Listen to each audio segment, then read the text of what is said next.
Olá pessoal, tudo bem? Então, seguindo para mais um vídeo, que a gente vai continuar falando desses grupos, né, de algas que nós possuímos no nosso planeta, dessa diversidade de algas, das suas características, tá? Um outro grupo que é muito importante, né, são as clorófitas, tá? Essas clorófitas são muito conhecidas como algas verdes. Então, eu falei com vocês no vídeo passado que as rodófitas eram conhecidas como algas vermelhas e as clorófitas são conhecidas como algas verdes, tá bom? Olha a quantidade de espécies que nós temos aproximadamente de clorófitas. 17 mil espécies. Então é muita coisa, né? É uma grande diversidade, né? E uma principal diversidade de algas que existe no nosso mundo, tá bom? Elas podem ser, as clorófitas, elas podem ser tanto unicelular, e esse unicelular é a maioria, tá, gente?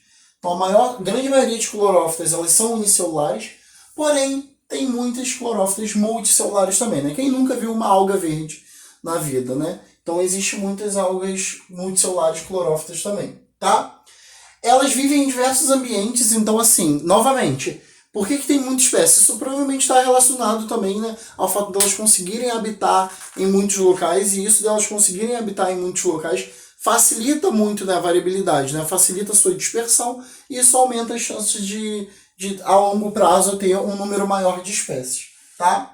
Os seus principais pigmentos são clorofila e carotenos, né? Você pode pensar que a clorofila é o principal, e faz todo sentido, porque a gente costuma dizer que a planta é verde, né? Porque ela tem muita clorofila, a alga é verde por conta dessa quantidade alta de clorofila, e por isso o nome clorófita também, tá bom, gente? A principal estrutura de reserva, o principal carboidrato de reserva é o amido, aqui também, tá? A sua parede celular, ela tem o quê? Celulose, tá? Isso é o principal. As clorófitas são tranquilas, né? Relativamente, é um grupo tranquilo. E olha só a quantidade de coisas que ela tem em comum com a planta. Ela tem pigmento clorofila, reserva amido, parede celular, celulose. Então a gente percebe que existe uma relação evolutiva muito forte das clorófitas com as plantas. Na verdade, provavelmente um grupo dessas clorófitas, ele se derivou e gerou as plantas, né? Então quando a gente fala que as plantas têm relação com as algas como seu ancestral, é porque um grupo de clorófita foi responsável por originar as plantas, tá bom? Elas se reproduzem tanto sexuadamente quanto assexuadamente, tá? E em termos de importância econômica, é muito comum no Oriente, principalmente, eles utilizarem as clorófitas como alimento, né? Então, quem é que gosta de comida, enfim, japonesa, chinesa, eu adoro pelo menos, e é muito comum, né, ter alga no prato, independente, você pede um arroz, aí pode vir com algas, você pede uma salada e vem com algas, enfim. Que vai além do sushi, do próprio sushi, né, que a gente já comentou. As algas, essas clorófitas, elas são muito utilizadas para a alimentação de peixes e moluscos. Então, ocorre muita extração dessas algas para alimentar esses peixes e esses moluscos, tá? E própria suplementação alimentar. Então, tem vários suplementos alimentares, vários mesmo que contêm algas, né? Como essas algas clorófitas na sua constituição, tá bom? Então essas são as características das clorófitas. Passando para cá, nós temos um outro grupo muito importante, que são as felfícias, também conhecidas como algas pardas.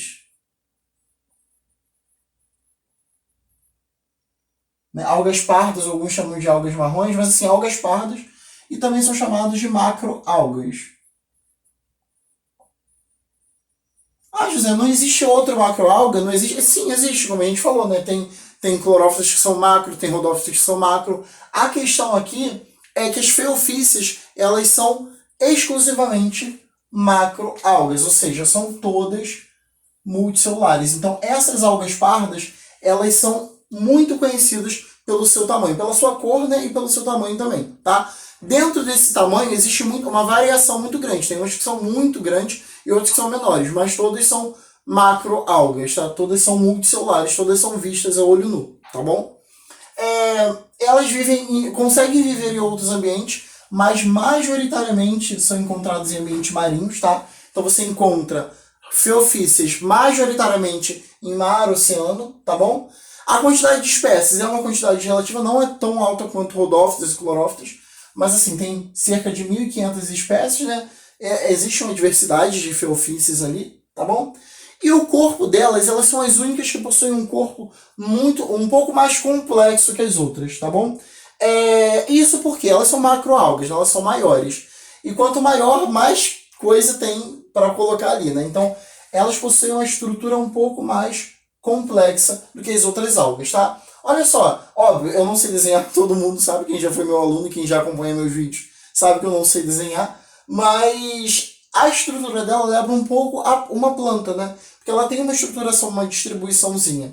Então ela tem essa estrutura aqui chamada de holdfast, que seria um suporte, tá? Como se fosse a base dela mesmo. E aí esse caule, entre aspas, que não é um caule, tá, gente? É chamado de estipe. Na aula de organografia vegetal, vocês vão ouvir esse nome de novo e a gente vai fazer uma associação aqui, tá? E aí você tem o blade e o blader, que seria esse blader, seria como se fosse uma vesículazinha base dessa lâmina que é o blade, que é onde seria a estrutura, né, da própria alga em si, como se fosse, entre aspas, a folha da própria alga. Enfim, ela tem a estrutura mais complexa que as outras algas, com toda certeza, tá bom? A parede celular dela, ela contém celulose, mas contém vários alginatos também, né?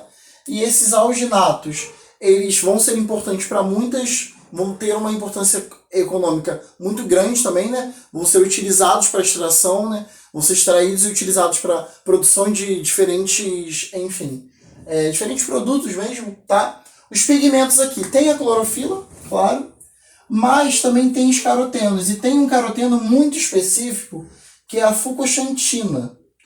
A fucoxantina é um caroteno que permite uma coloração mais parda, e por isso ela recebe o nome de alga parda. Ela tem essa coloração mais parda graças a esse caroteno, que é a fucoxantina, tá? A reserva, olha só, a reserva dela é diferente das outras. Ela tem a laminarina e o manitol. O manitol, ele tem muita função de proteção, tá, gente? Para essa alga. Então, esse manitol está relacionado muito à função de proteção e ele também vai ser muito utilizado para muitos processos em laboratório, né? Quando a gente usa para cultivar, a gente usa o agar, né, da rodófita para produzir o meio de cultura e usa o manitol para enriquecer esse meio em laboratório, por exemplo. Então, as algas, elas são muito importantes, apesar da gente não saber de muitas dessas importâncias. Elas se reproduzem tanto sexuada quanto assexuadamente, tá? Existe um complexo de feofícies, né, presente no mar mesmo, que é chamado de floresta de kelps, que é uma floresta, no final desse vídeo eu vou botar essa imagem, é chamado de floresta porque é um conjunto de várias algas pardas altas que funciona como se fosse uma floresta mesmo. Então uma estrutura que tem lá no mar mesmo, que é uma sequência de algas pardas, uma atrás das outras, né, bem altas assim, e aí dá uma impressão que é uma floresta, tá? E ela é chamada de floresta de kelps, tá bom? E a importância econômica dessas feofícies? Elas são utilizadas para a produção de muitos alimentos, tá? Então, como eu falei, né, esses alginatos e essa estrutura que elas contêm vai servir para a produção de cervejas, para a produção de sucos. Sabem o suco Tang? Então, o suco Tang é formado a partir das algas. Sabiam disso? A constituição dele é formada a partir dessas feofícies. Então, esses sucos de pozinho, todos eles têm a sua constituição, né, formados a partir dessas algas, tá bom? E da própria alimentação, como eu já falei, né, na cultura oriental, é muito utilizado algas para alimentação, tá? Espero que tenham entendido, que tenham gostado. Vamos para o próximo vídeo para falar de mais alguns grupos de algas.